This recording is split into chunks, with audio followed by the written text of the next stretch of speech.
स्वागत है दोस्तों आपका गुजरात ब्लॉग के पार्ट 2 वीडियो में। इस वीडियो में आपको भुज, पाटन और बडोदरा के टूर डिटेल्स मैं बताऊंगी।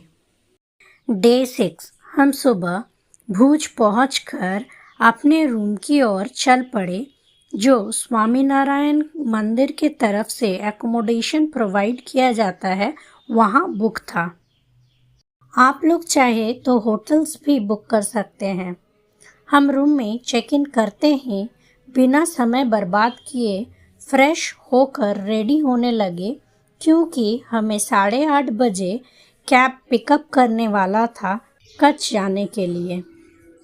हमने पहले से ही एकता कैब सर्विस वालों से 2 दिनों के लिए कैब बुक किया था। इन लोगों की सर्विस बहुत ही अच्छी है और ड्राइवर भैया बहुत अच्छे थे। हमें 2 दिन के कैब के लिए 7,200 रुपये लगे। 8:30 बजते ही ड्राइवर भैया आ गए और हम रेडी होकर कच्छ और बाकी जगहों को एक्सप्लोर करने के लिए निकल पड़े। हम सबसे पहले कालो डूंगर या ब्लैक हिल्स गए, जो कच्छ का सबसे ऊंचा स्थान है और पाकिस्तान सीमा के निकट है। यहाँ 400 साल पुराना दत्तात्रेय मंदिर है। दत्तात्रेय को ब्रह्मा, विष्णु व महेश के संयुक्त अवतार माना जाता है। कालो डूंगर चुंबकीय पहाड़ी या कालो डूंगर एंटी ग्रेविटी ढलान एक ऐसी पहाड़ी सड़क है जो गुरुत्वाकर्षण पहाड़ी का भ्रम पैदा करती है, जहां वाहन गुरुत्वाकर्षण को चुनौती देते हुए ढलान के ऊपर की ओर लुढ़कते हुए प्रतीत होते हैं। कालो डूंगर में कुछ देर बिताकर हम रोड टू हेवन और धोलावीरा की ओर चल पड़े। Road to heaven national highway 754K का एक हिस्सा है, जो 30 किलोमीटर लंबा है और खावड़ा से धोलावीरा को जोड़ता है। इस सड़क के दोनों ओर फैला हुआ सफ़ेद नमक का रेगिस्तान, नीला समुद्र का पानी और आसमान का संगम एक स्वर्ग जैसा अद्भुत नज़ारे का अनुभव देता है। इस सड़क पर सफ़र करते समय एक अद्भुत रोमांचक अनुभूति होती है, मानो और कुछ देर सफ़र करते ही सड़क आसमान में कहीं विलीन हो जाएगा। यहाँ हमें बहुत सारे फ्लेमिंगो देखने को मिला। ये सब सुंदर नज़ारा देखते देखते कब धोलावीरा पहुँच गए पता ही नहीं चला। धोलावीरा यूनेस्को विश्व धरोहर स्थल है, जो प्राचीन सिंधु घाटी सभ्यता का एक शहर था।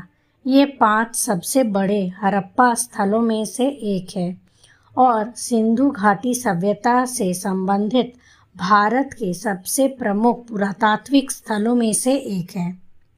120 एकड़ में फैला यह चतुर्भुजाकार शहर लगभग 2650 ईस्वी पूर्व से बसा हुआ था।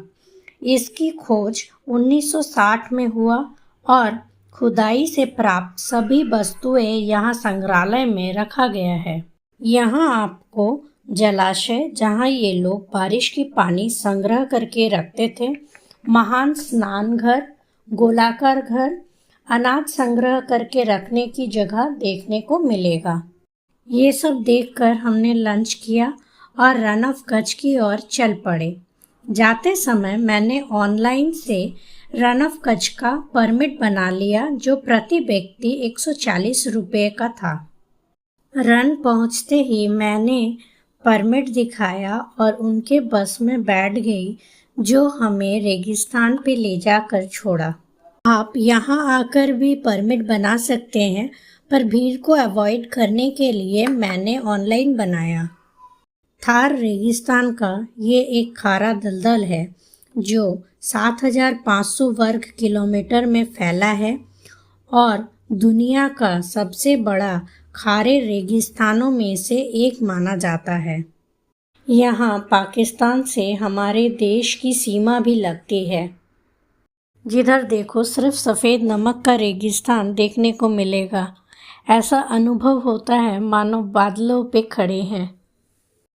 रन के इस अनुभव को यादगार बनाने के लिए आप यहाँ इनके ट्रेडिशनल ड्रेस पहनकर फोटोज क्लिक करवा सकते हैं। यहाँ कुछ समय एंजॉय करके हम भुज की ओर चल पड़े।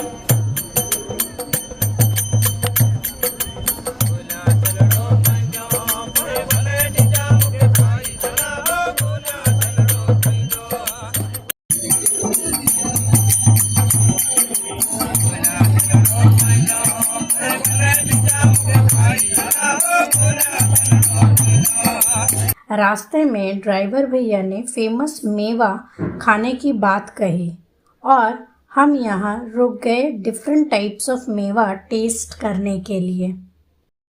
इतना थक गए थे कि रूम में आकर फ्रेश होकर डिनर करके सो गए, क्योंकि नेक्स्ट सुबह फिर 8 बजे निकलना था हमें।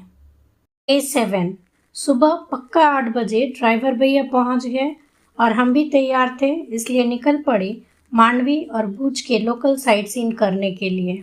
सबसे पहले हम पहुँचे आदि योगी महादेव स्टैचू, जो कोयम्बटूर जैसा है पर ये सफ़ेद रंग का है। ये स्टैचू लगभग 25 फुट लंबा है।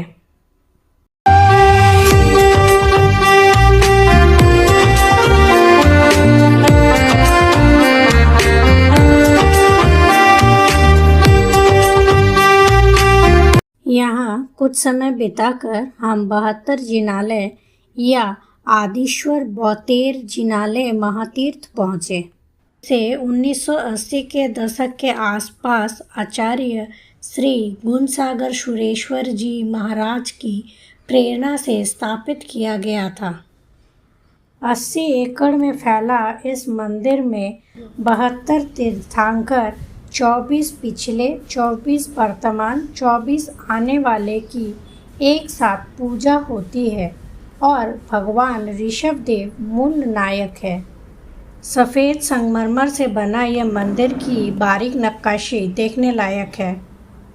यहाँ से हम विजय विलास पैलेस की ओर रवाना हुए।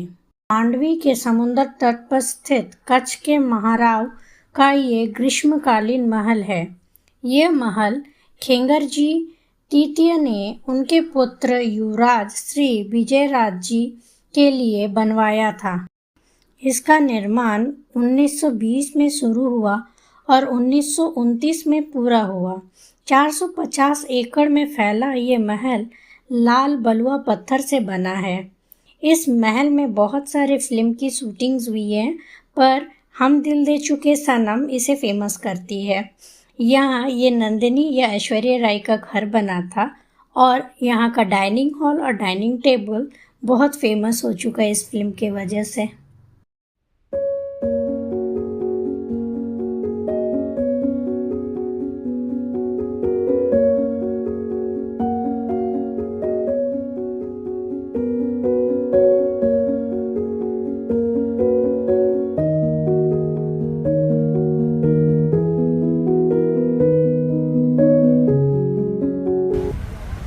इसके बाद हम कुछ समय मांडवी बीच पे बिताए।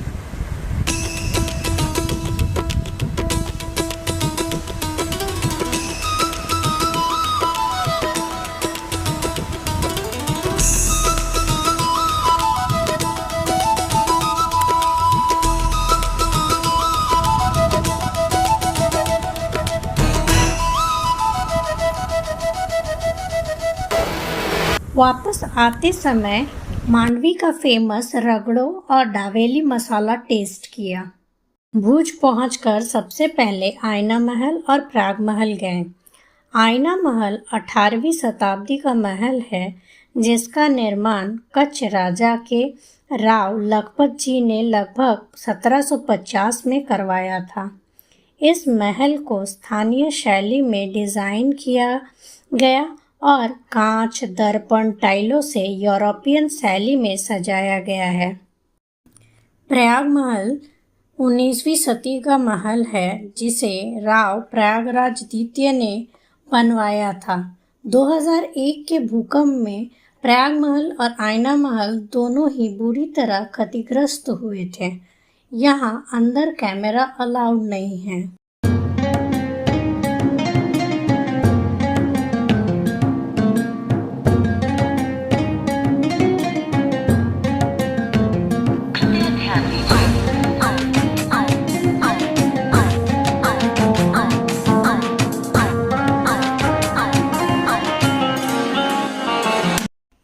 हमारा अगला पड़ाव था छठेरडी, जो 18वीं शताब्दी के जडेजा शासकों के मकबरे हैं।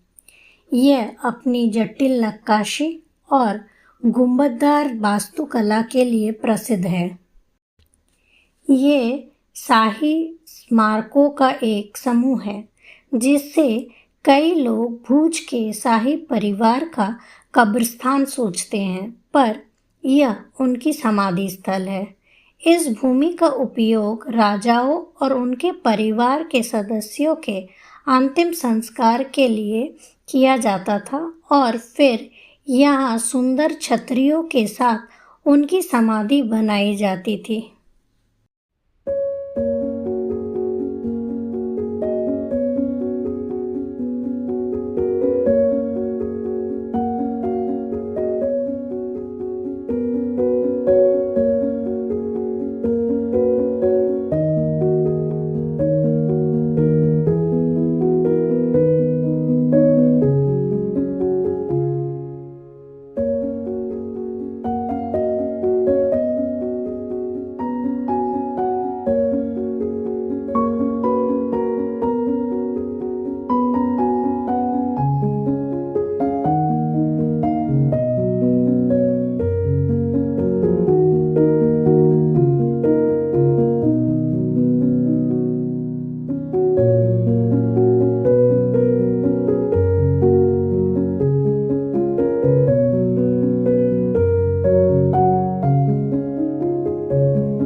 यहाँ से हम स्वामीनारायण मंदिर गए, जिसका निर्माण स्वामीनारायण संप्रदाय के संस्थापक स्वामीनारायण जी ने करवाया था। यह मंदिर नर नारायण को समर्पित है। यह 1823 में बना था।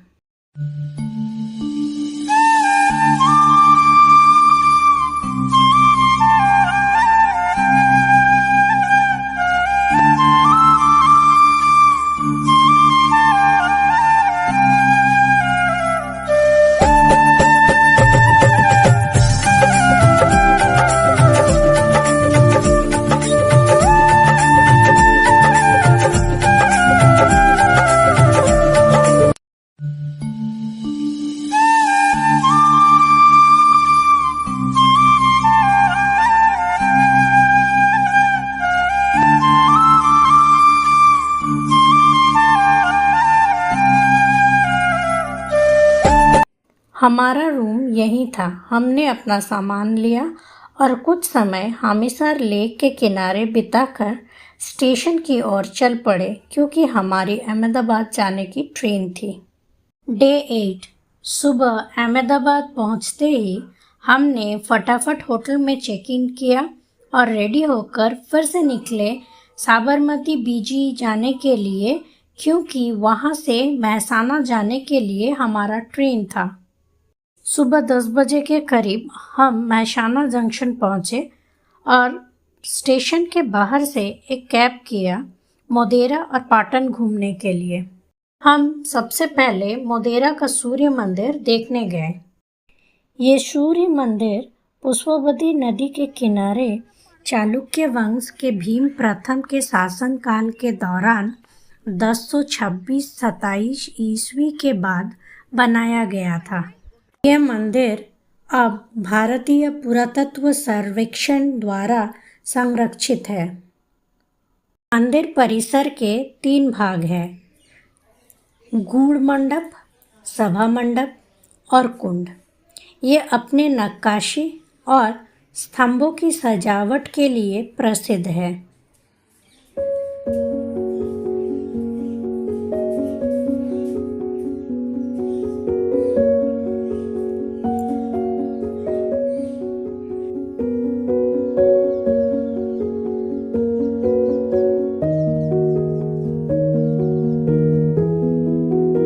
यहाँ से हम पाटन गए रानी की भाव देखने। रानी की भाव या सीढ़ीदार कुआं सरस्वती नदी के तट पर स्थित है, जिसकी फोटो हमें 100 रुपये के नोट के पीछे देखने को मिलता है। इसका निर्माण 11वीं शताब्दी के चालुक्य राजा भीम प्रथम की पत्नी उदयमती द्वारा करवाया गया था। यह स्थान यूनेस्को विश्व धरोहर स्थलों में से एक है। यह कुआं एक भूमिगत मंदिर या उल्टे मंदिर के रूप में डिज़ाइन किया गया है, जो जल की पवित्रता का प्रतीक है, जिसमें कई हिंदू देवी देवताओं की मूर्तियां हैं। ये 7 सीढ़ी स्तरों में विभाजित है।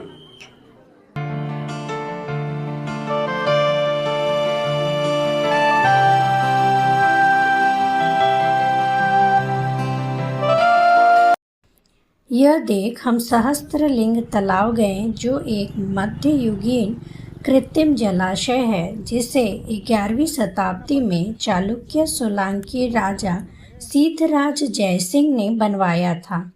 तालाब का नाम सहस्त्रलिंग इसके किनारे स्थित सैकड़ों छोटे छोटे शिव मंदिरों के कारण पड़ा, जो कभी यहाँ स्थित था। इसके पास वीर मेघमाया मेमोरियल गए। शहीद नायक मेघमाया वो थे जिन्होंने अपने प्राण का बलिदान दिया ताकि सती जश्माओदन के श्राप से जलहीन हुआ सहस्त्रलिंग तालाब पानी से भर सके। हम यहाँ से पंचासर पारसनाथ मंदिर गए, जिसका निर्माण 8वीं शताब्दी में चावड़ा वंश के बनराज चावड़ा के शासनकाल में हुआ था। यह मंदिर जैन धर्म के श्वेतांबर संप्रदाय से संबंधित है और पारसनाथ जी की मूर्ति मुख्य है।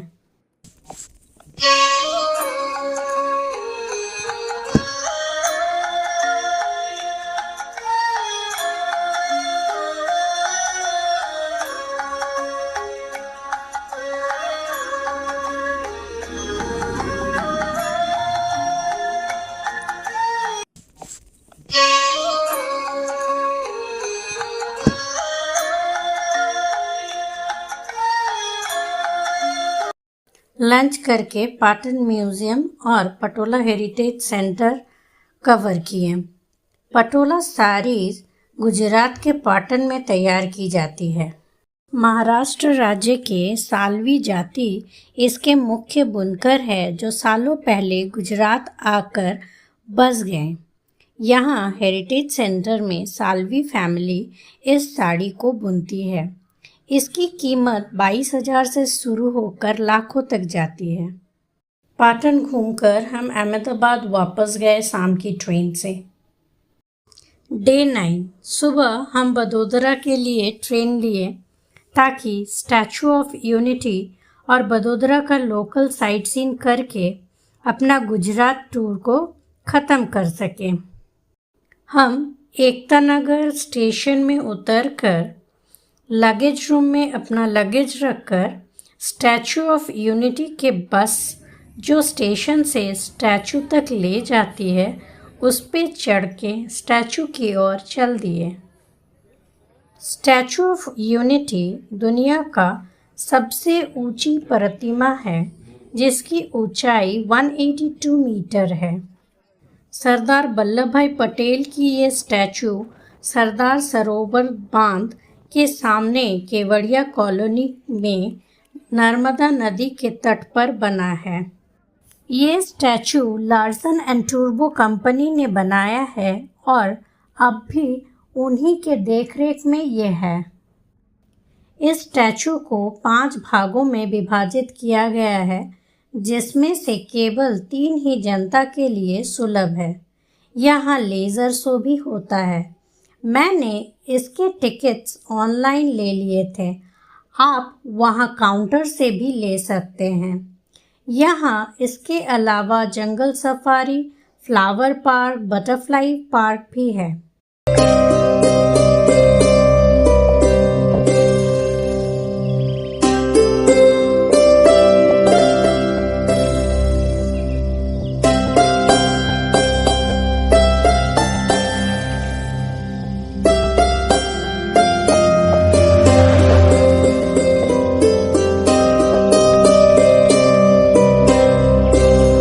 हमारे पास टाइम कम था। हमने सिर्फ स्टैचू देखकर वडोदरा वापस आने का सोचा ताकि लक्ष्मी विला पैलेस देख सके। पर अनलकीली रास्ते में इतनी ट्रैफिक थी कि हम टाइम पर नहीं पहुंच पाए और ये बंद हो गया। एक्चुअली शिवरात्रि होने के कारण शिवजी की बारात निकली थी, जिस वजह से बहुत जाम लगा हुआ था रास्तों पे। पहले थोड़ा बुरा लगा, पर फिर सोची कि इसी बहाने फिर वडोदरा आया जाएगा और गुजरात के बाकी जगहों को घूमने का अवसर मिल जाएगा। नेक्स्ट डे घर वापसी की ट्रेन थी, इसलिए पैकिंग करके तैयार होने के लिए हम रूम में चले गए। हम लोगों ने वडोदरा रेलवे स्टेशन में रिटायरिंग रूम बुक किया था। डे 10 आज शाम को हमारी घर वापसी की ट्रेन थी, इसलिए सुबह 8:30 के करीब हम तैयार होकर तपोवन मंदिर के लिए निकल पड़े।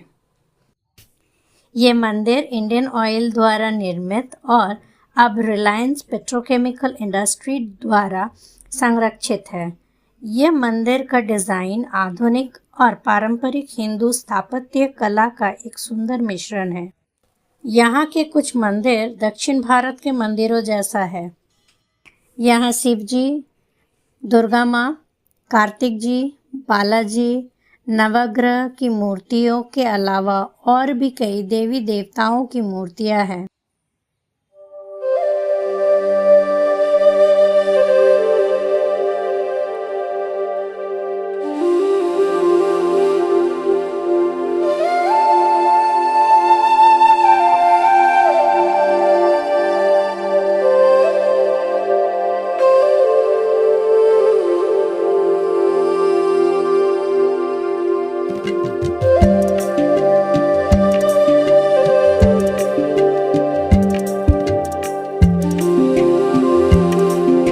यहाँ शिव जी की पूजा आराधना कर हम ईएमई मंदिर की ओर गए।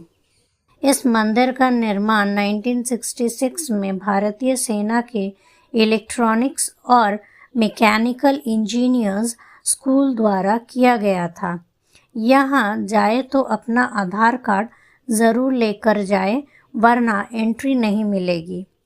यहाँ दक्षिणामूर्ति शिवजी और नवग्रह मंदिर के अलावा 600 से 1600 ईस्वी की कई हिंदू देवी देवताओं की मूर्तियाँ हैं। गुजरात आए और जलेबी फाफड़ा ना खाए ऐसा तो हो ही नहीं सकता। ये यहाँ का एक कॉमन ब्रेकफास्ट है। हम ये खाकर कीर्ति मंदिर गए, जिसका निर्माण मराठा वंश के महाराजा सयाजी राव गायकवाड़ तृतीय ने अपने प्रिय पूर्वजों की गौरवशाली स्मृति को अमर रखने के लिए करवाया था। यहाँ कुछ समय बिताकर Baroda museum and picture gallery देखने गए, जिसे 1887 में महाराजा सयाजी राव गायकवाड़ तृतीय ने बनवाया था। यह 113 एकड़ में फैले सियाजी बाग में स्थित है। यहाँ लगभग 70,000 से अधिक वस्तुएं प्रदर्शित है। इस संग्रहालय की सारी प्रदर्शित वस्तुओं को ठीक से देखने के लिए आपको 2 दिन लग जाएंगे। मन तो सभी वस्तुओं को देखने का था, पर इतना समय नहीं था हमारे पास, इसलिए हम गुजरात टूर को विराम लगाने के लिए विद्याधर भाव जा पहुँचे, जो 500 साल से अधिक पुराना एक ऐतिहासिक सीढ़ीदार बावड़ी है। यह सीढ़ीदार कुआं विद्याधर नामक एक आध्यात्मिक गुरु को समर्पित है। हमने वडोदरा का यह टूर उबर और रैपिडो बुक करके किया, जिससे ये लगभग 600 रुपये में हो गया। लक्ष्मी विलास पैलेस, जूनागढ़ और गुजरात के बाकी जगहों को फिर कभी आएंगे देखने के लिए, यह सोचते सोचते घर आने के लिए ट्रेन में बैठ गए। आपको अगर मेरा वीडियो इन्फॉर्मेटिव और अच्छा लगा हो तो मेरे चैनल को लाइक, शेयर एंड सब्सक्राइब जरूर करें। Thanks for watching. मिलते हैं नेक्स्ट वीडियो में।